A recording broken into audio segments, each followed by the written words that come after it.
حضرت نوح علیہ السلام کی قوم زمین کی قدیم ترین اقوام میں سے تھی۔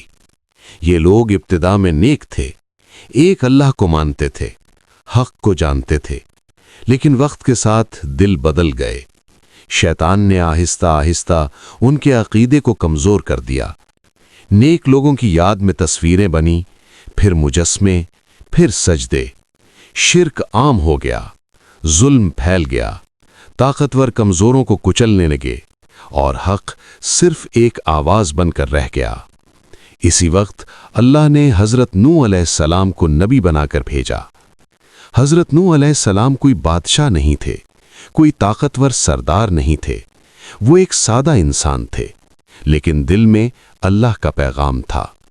انہوں نے اپنی قوم کو پکارا، نرمی سے، محبت سے، صبر کے ساتھ۔ انہوں نے کہا، اللہ کو مانو، ظلم چھوڑ دو، حق کی طرف لوٹ آؤ۔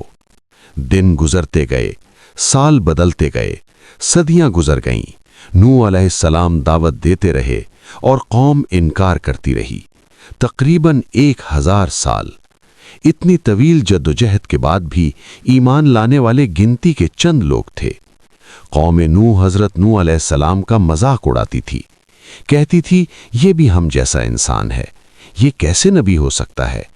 وہ ایمان والوں کو حقیر سمجھتے تھے، غریب، کمزور، بے حیثیت۔ حضرت نوح علیہ السلام سے کہا جاتا، اگر تم سچے ہو تو عذاب لے آؤ۔ یہ انکار صرف زبان کا نہیں تھا کہ اب مزید کوئی ایمان نہیں لائے گا۔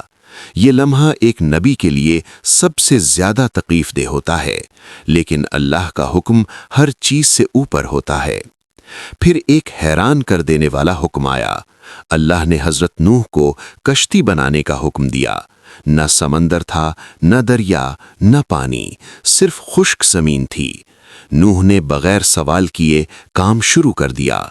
لکڑیاں جوڑی گئیں، کیلیں ٹھونکی گئیں، ایک عظیم کشتی آہستہ آہستہ تیار ہونے لگی۔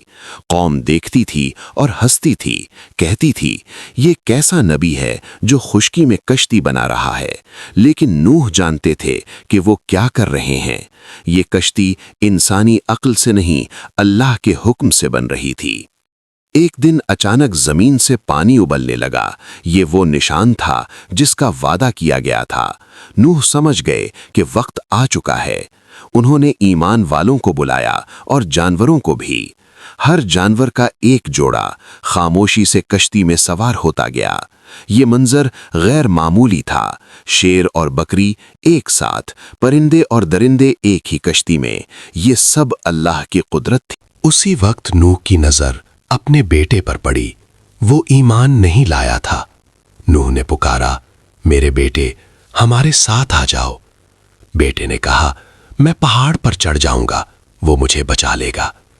نوح نے کہا، آج کوئی چیز نہیں بچا سکتی، لیکن بیٹا نہ مانا۔ پھر ایک موج اٹھی اور باپ اور بیٹے کے درمیان پردہ ڈال دیا۔ یہ لمحہ ایک نبی کے دل پر بجلی بن کر گرا۔ پھر آسمان برسنے لگا، ایسی بارش جو پہلے کبھی نہ دیکھی گئی۔ زمین سے بھی پانی پھوٹ پڑا، اوپر سے بارش، نیچے سے چشمے، ہر طرف پانی ہی پانی۔ محل، کھیت، پہاڑ سب ڈوب گئے۔ قوم نوح صفائے ہستی سے مٹ گئی اور کشتی موجوں پر پہاڑوں کی طرح تیرتی گئی۔ کئی دنوں بعد بارش رک گئی، پانی آہستہ آہستہ اترنے لگا۔ زمین نے اپنا سکون واپس لیا۔ کشتی ایک پہاڑ پر ٹھہر گئی۔ دروازہ کھلا، نوح نے سجدہ شکر ادا کیا۔ زندگی دوبارہ شروع ہوئی۔